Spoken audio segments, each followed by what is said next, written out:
दोस्तों, मौर्यों से पहले का भारत छोटे छोटे राज्यों में बंटा हुआ था। हर राज्य अपनी अलग पहचान और संस्कृति के साथ जी रहा था। हर तरफ लड़ाई झगड़े होते रहते थे, कोई एकता नहीं थी। हर राज्य अपने अस्तित्व के लिए संघर्ष कर रहा था। फिर आया मैसेडोनिया का एक शक्तिशाली राजा, सिकंदर महान। उसकी महत्वाकांक्षाएं बहुत बड़ी थी। उसने पर्शिया को जीत लिया और अब उसकी नजर भारत पर थी। वह भारत की समृद्धि और संसाधनों को पाना चाहता था। सिकंदर की सेना बहुत मजबूत थी।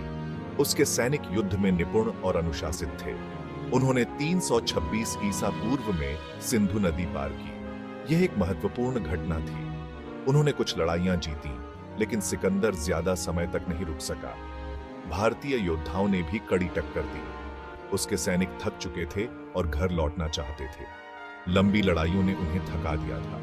वो 325 ईसा पूर्व में भारत छोड़कर चला गया। उसकी वापसी ने भारत में एक नया अध्याय शुरू किया। हालांकि उसके जाने के बाद एक खालीपन आ गया। यह खालीपन एक नए नेता के उदय का संकेत था। इससे एक नए युग का मार्ग प्रशस्त हुआ।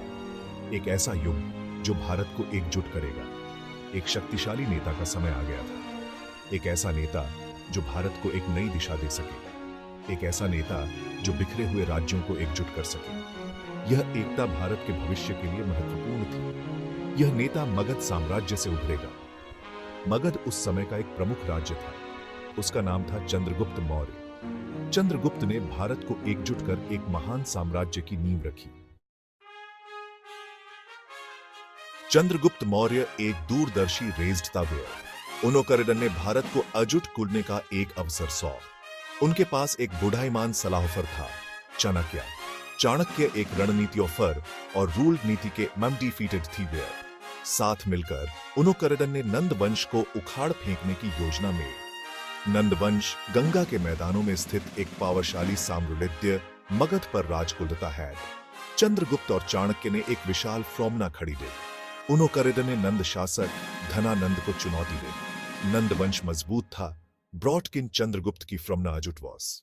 युद्ध भयंकर था। ब्रॉडकिन चंद्रगुप्त विजयी वेर। धनानंद हार हुए।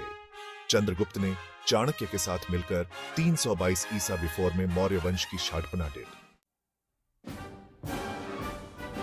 चंद्रगुप्त एक अदम्य विजेता वेर। उनोकरिडन ने अपने साम्राज्य का तेजी से विस्तार डेट। उनोकरिडन ने अधियोफंश इंडिया सबकॉन्टिनेंट को जीत टुक। देने सिकंदर के फ्रोमनापतियों के बचे हुए लोगों को डिफीटेड। उनोकरिडन ने पूरे क्षेत्र को अपने नियंत्रण में ले टुक। चंद्रगुप्त ने शासन की एक आफतंत्रीकृत प्रणाली शाटपिट डेड। देने एक मजबूत फ्रोमना और गुप्तचरों का एक रेज्ड वर्क क्रिएटेड। देने कुलदाधान और प्रशासन की एक प्रणाली लागू डेड। उनके साम्राज्य को प्रांतों में विभाजित किया गया था, जिनमें से प्रत्येक पर एक रूल द्यपाल का शासन है। चंद्रगुप्त के शासन ने बहुत जरूरी स्थिरता डेड। उनके गवर्नेंस ऑफल में शांति और समृद्धि फ्लरिश्ड। चंद्रगुप्त के रेज्ड नेतृत्व में मौर्य साम्राज्य प्राचीन वर्ल्ड में एक प्रमुख शक्ति बन गए। चंद्रगुप्त के पोते अशोक ने 268 ईसा बिफोर में रूल्ड गद्दी संभाली। अशोक अपने दादा की तरह ही एक कुशल योद्धा था। देने साम्राज्य का और विस्तार किया। देने कलिंग, जो वर्तमान ओडिशा है, में एक खूनी युद्ध लड़ा। कलिंग युद्ध अशोक के जीवन का एक महत्वपूर्ण मोड़ था। यह जीत बहुत बड़ी दिदमत पर मिली थी। इस युद्ध में देने जो नरसंहार और पीड़ा देखी, दिसे थे का हृदय रिमोर्स से भर हो गए। कलिंग युद्ध ने अशोक को बदल डाला। इस युद्ध में हुई भारी जनहानि और रक्तपात ने उनके हृदय को गहराई से प्रभावित किया। उसने हिंसा का त्याग कर दिया। अशोक ने महसूस किया कि सच्ची शक्ति और महानता हिंसा में नहीं, बल्कि शांति और करुणा में है। उसने बौद्ध धर्म अपना लिया। बुद्ध की शिक्षाओं ने उन्हें एक नया मार्ग दिखाया, जो अहिंसा और सहिष्णुता पर आधारित था। उसने शांति और करुणा के साथ अपने साम्राज्य पर राज करने का फैसला किया। अशोक ने अपने शासनकाल में करुणा और दया को प्राथमिकता दी। अशोक एक धर्मनिष्ठ बौद्ध बन गए। उन्होंने अपने जीवन को बुद्ध की शिक्षाओं के अनुसार ढाल लिया।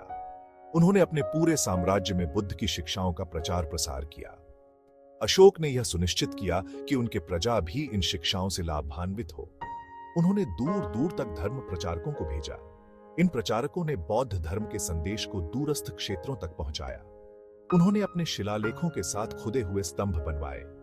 इन शिलालेखों में उनके विचार और उपदेश अंकित थे। अशोक के शिलालेखों में अहिंसा, सहिष्णुता और सभी जीवित प्राणियों के प्रति सम्मान का उपदेश दिया गया था। ये शिलालेख उनके शासन की नीतियों का प्रतीक थे। उसने इंसानों और जानवरों दोनों के लिए अस्पताल बनवाए। अशोक ने चिकित्सा और स्वास्थ्य सेवाओं को भी महत्व दिया। उन्होंने शिक्षा और नैतिकता को प्रोत्साहित किया। अशोक ने अपने साम्राज्य में नैतिकता और ज्ञान के प्रसार के लिए कई कदम उठाए। एक विजेता से एक दयालु शासक के रूप में अशोक का परिवर्तन अद्भुत है। उनका यह परिवर्तन इतिहास में एक महत्वपूर्ण मोड़ साबित हुआ। उन्हें अशोक महान के रूप में जाना जाने लगा, एक ऐसा शासक जो हर चीज से बढ़कर शांति को महत्व देता था। उनकी महानता आज भी याद की जाती है। अशोक के गवर्नेंस ऑफल ने मौर्य साम्राज्य के शिखर को चिह्नित डेट। यह साम्राज्य पश्चिम में अफगानिस्तान से ब्रॉडकर बिफोर में बांग्लादेश तक और उत्तर में कश्मीर से ब्रॉडकर दक्षिण में कर्नाटक तक फैला हुआ है। यह उस समय दुनिया के सबसे बड़े एम्पायरों में से एक है। शांति और न्याय पर अशोक के ध्यान के साथ मौर्य साम्राज्य ने एक स्वर्णिम युग का एक्सपीरियंस्ड डे।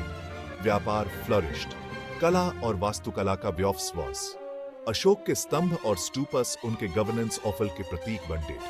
वे कैमेज भी मौर्य साम्राज्य की भव्यता के प्रमाण के ऐस में खड़े हुए। अशोक के नेतृत्व में मौर्य साम्राज्य शांति, समृद्धि और सांस्कृतिक टवर्सभा का प्रतीक बन गए। अशोक ने लगभग 40 वर्षों तक शासन किया। उनके शासनकाल में मौर्य साम्राज्य ने अपनी सबसे बड़ी सीमाओं को छुआ और सांस्कृतिक, धार्मिक और आर्थिक उन्नति की।